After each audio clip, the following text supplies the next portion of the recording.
So my name is Bryanna Johnson, and I'm a city council person for the city of Rexburg. I am up for re-election. So if I lose, I will no longer be on the city council in January. I was the PTO president at my children's school. I'd volunteered for a few things in the city, and I liked it quite a bit.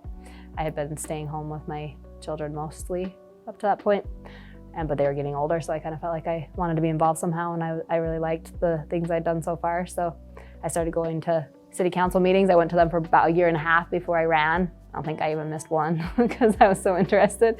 And then I decided to run. Yeah, so we just had one Wednesday. We talked about the 5-year plan going forward that our streets department has put together to, improve the roads. So we went over that. We talked about the arts department wants to update the tabernacle. So we kind of went through that. Talked about filling another full-time position. So things like that. It is hard. I'm also finishing my master's degree right now. And so honestly, this is like a pretty rough patch. My husband's the bishop too of our ward. And so I feel like it really is just a juggling act right now of deciding what to eliminate and what really matters. I'm trying to make sure my children are well taken care of, even if that means some other things have to be put aside for a little while. So basically prioritizing and knowing you can't do everything and just trying to juggle. And I wouldn't want to live the way I'm living right now long term, honestly. But my master's degree will be done in a year, and then life will slow down because I would rather be less busy than more busy. I think life is more enjoyable that way. Yeah, well, so in our child development course, we get to talk quite a bit about, how to help children develop healthily.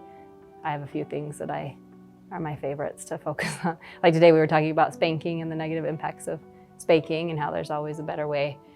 So we kind of went through some guidance strategies, understanding what's age appropriate, so you don't expect a 2-year-old to be able to do something they're not capable of doing. We talk about mental health problems in children, suicide prevention. Those are kind of the big ones that come to my mind when I think about my class. Yeah, well, for children, so one thing that is pretty common now is inattention problems in children, but we know that children who spend more than 2 hours a day on screens, it's been, in studies, there's a correlation between over 2 hours of screen usage a day and presenting with the criteria that would meet an ADHD diagnosis.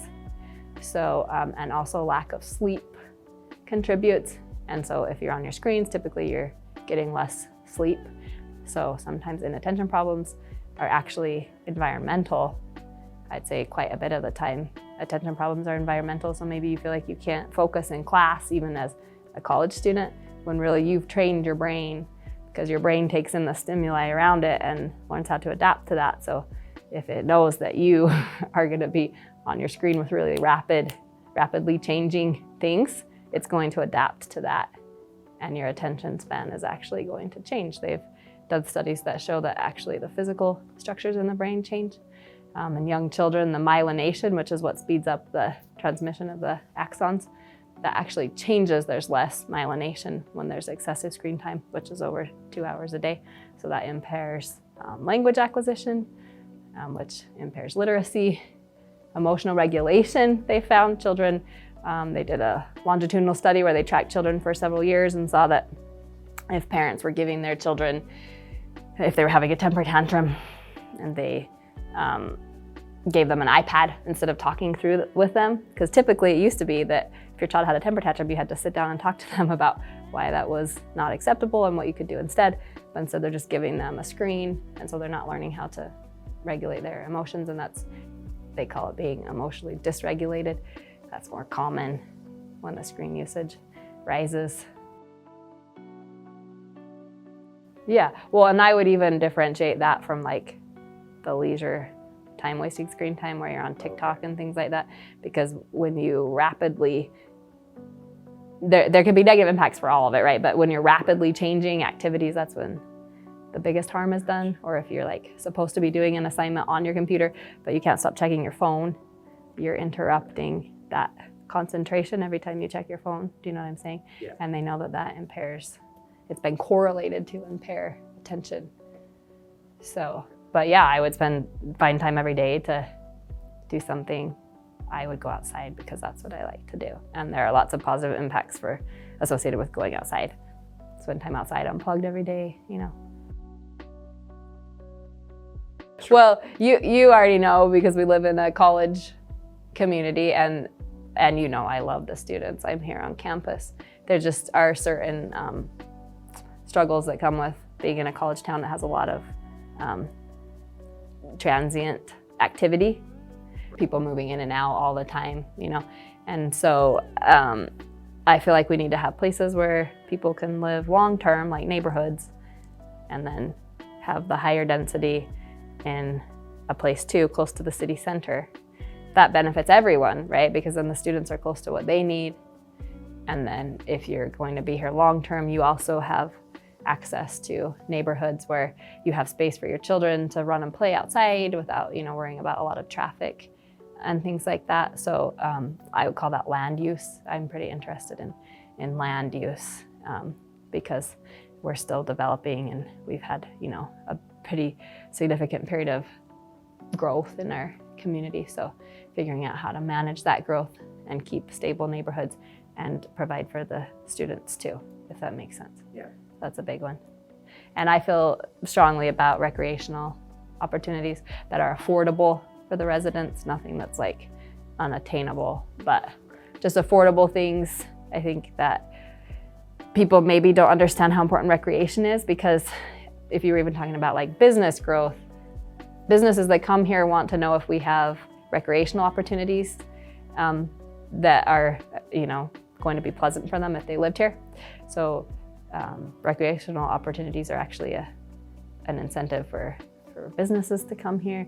When I talk to the police, they talk about how mental health is a big concern in this community.